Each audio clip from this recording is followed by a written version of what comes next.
मज़हर अब्बास साहब, आप कहिएगा सर, अब ये कितना बड़ा चैलेंज है जो खलीज हमें नज़र आ रही है, क्या आप समझते हैं काजी फाजीसा साहब के दौर में ज़्यादा बड़ी और वो कंटेन नहीं कर पाए, और अगले याह्या साहब के लिए कितना बड़ा चैलेंज होगी? देखिए, मैं तो ये सोच रहा था कि अगर justice Mansoor Ali Shah chief justice nominate होते, सिलेक्ट होते, तो क्या वो उस रेफरेंस में बैठते जो जस्टिस काजी फाजीसा के लिए जो है किया गया था? मुझे नहीं पता, क्योंकि जो उनका ख़त है और ये बिल्कुल मुझे लगा कि वो हर्ट हैं और बिल्कुल राइटली हर्ट हैं, क्योंकि उन्हें उसूली तौर पे उनको चीफ जस्टिस ऑफ पाकिस्तान होना चाहिए था, लेकिन नहीं हुए। अगर होते तो आज जो रेफरेंस जस्टिस याह्या आफरीदी जहाँ बैठे हुए थे, क्या जस्टिस मंसूर अली शाह यहाँ बैठे होते as a chief justice of Pakistan? मुझे नहीं पता। जो उन्होंने बातें की हैं, जाहिर है, देखिए हमारा मसला ये है कि हमने तो सारी ज़िंदगी ये सुना है कि जजेस अपने फ़ैसलों से बोलते हैं और तारीख़ भी उनको उनके फ़ैसलों से याद रखती है। वो सही फ़ैसले हों, गलत फ़ैसले हों, उसके असरात क्या होते हैं, तारीख़ उसको, और तारीख़ जो है, और ख़ुद मंसूर अली शाह साहब ने एक दिन पहले उनका यही बात सामने आई थी कि तारीख़ हमें देख रही है। मेरा ख़्याल है वो बहुत पावरफुल जुमला था। उसके बाद जो उन्होंने ख़त लिखा उसमें उनके जज्बात नज़र आते हैं, और वो एक सिटिंग जज हैं सुप्रीम कोर्ट के। मेरे अपने नुक्ते नज़र से जो उन्होंने बात कर दी थी कल, वो बहुत थी और उसमें बहुत सी चीज़ें छुपी हुई थी। अब क्या जस्टिस याह्या आफरीदी इस ऐसी पोलराइज पोलिटिसाइज जुडिशरी को यकजा कर सकते हैं? बहुत बड़ा, सबसे बड़ा चैलेंज उनके लिए यही होगा कि वो किस तरीके से सुप्रीम कोर्ट और फिर ज़ाहिर कॉन्स्टिट्यूशनल बेंचेस बनेंगी, प्रोविंशियल कॉन्स्टिट्यूशनल बेंचेस बनेंगी। जितनी पोलराइज सोसाइटी है, उस पोलराइज सोसाइटी में मैं फ़ैसलों को जुडिशली नहीं देखता, मैं फ़ैसलों को पॉलिटिकली देखता हूँ, इसलिए कि एक तासुर बन गया है, और तासुर गलत नहीं है।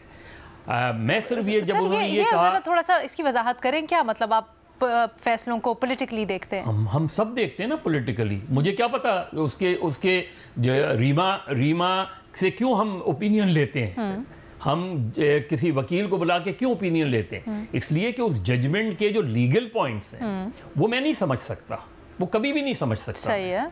तो मैं उसको एक सियासी, क्योंकि एक सियासी मुकदमा है, उसके सियासी असरात हैं। अगर इलेक्शन से मिल गया है तो वो एक सियासी मुकदमे के तौर पे मैं देखता हूँ कि उसका नुकसान एक पार्टी को हुआ है, उसका फ़ायदा एक पार्टी को हुआ है, तो मैं उस लिहाज से देखता हूँ, मैं उसको लीगली नहीं देखता। देखिए, अभी एजाज ने जस्टिस मुनीर की बात की, हम सबको जस्टिस मुनीर याद है।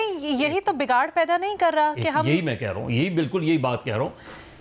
हमें जस्टिस मुनीर याद है, हमें जस्टिस साकिब याद नहीं है। ये साकिब नहीं, फिर बंगाली साकिब, जो उस वक्त चीफ जस्टिस बन सकते थे, जिनको गुलाम मोहम्मद ने चीफ जस्टिस नहीं बनाया, और वो किसी और वो लिखना चाहते थे जो बादशाह को कि आप किसी और को यहाँ भेजें, तो उन्होंने कहा कि ये ना करें, आप मुझे आप ना बनाएं, किसी और को बना दें, क्योंकि गुलाम मोहम्मद का हेट अगेंस्ट बंगालीज जो है साफ था।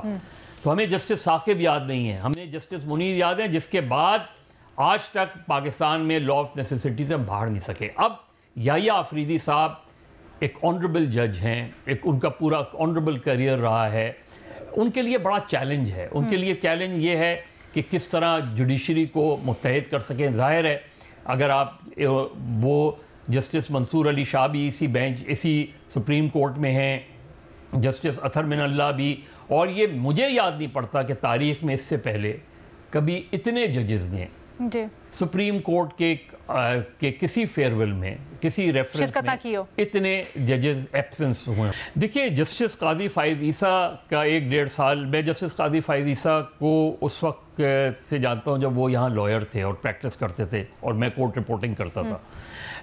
बलूचिस्तान के जब चीफ जस्टिस बने तो एक फ़ैसले ने ख़ास तौर पे जर्नलिस्टों को बहुत ज़्यादा मुतासिर किया, और वो था कि एडिटर्स के ख़िलाफ़, 9 अखबारात के ख़िलाफ़ उन्होंने टेररिज्म का केस बनाने का कहा।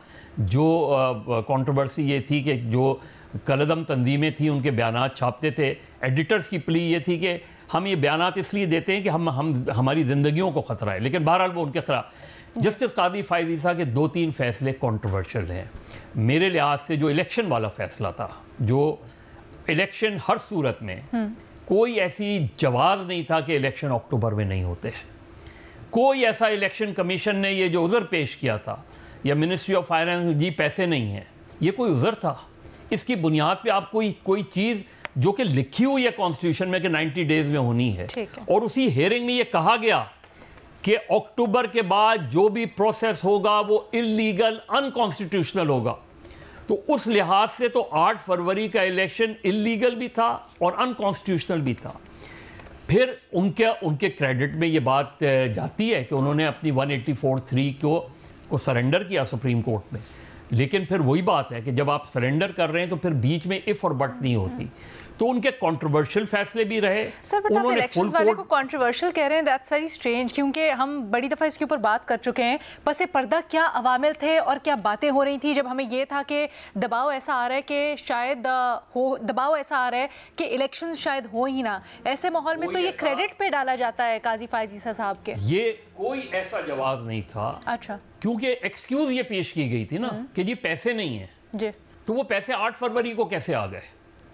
जो पैसे सर वो तो सब बयां हो गया ना, लेकिन कुछ और आपने ही हमें बल्कि खबर दी थी कि कुछ ऐसी ताकतें हैं यही जो कि था, कोशिश यही कर था। रही हैं मैं कि आपको बताऊं इलेक्शंस ना, ये था कि मियां नवाज शरीफ को मुल्क में आके कैंपेन करनी थी, उनके लिए टाइम चाहिए था।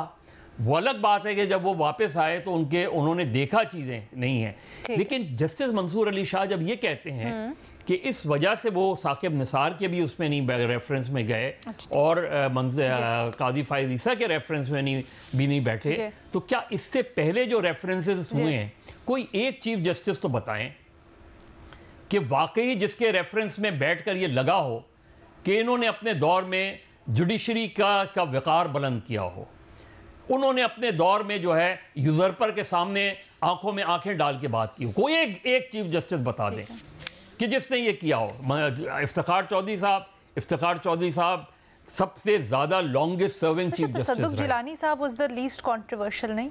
कौन? तसद्दुक जिलानी साहब वाज। नहीं, मैं कंपैरेटिवली अगर आप कहें तो यकीनन नहीं, और भी होंगे। अगर आपने और कह दिया तो फिर बहुत सारे आ जाते हैं ना, फिर हमारे कंधों पे भार आ जाता है कि हम।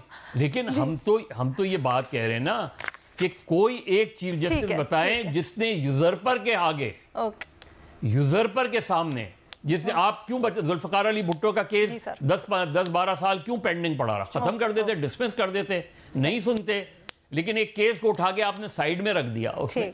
तो ये जो चीजें हैं, ये चीजें जजेस always speak from their judgement. बहरहाल मंसूर अली शाह साहब के साथ ज्यादती हुई है, उनको चीफ जस्टिस होना चाहिए था, नहीं हुए। मेरा ख्याल में उन्होंने ये जो खत लिखा है, आखिरी खत, उसमें उन्होंने शायद अपने जज्बात में आके ज़्यादा जज्बाती ख़त मुझे इसमें नज़र आता है, इसमें कंटेंट के अलावा।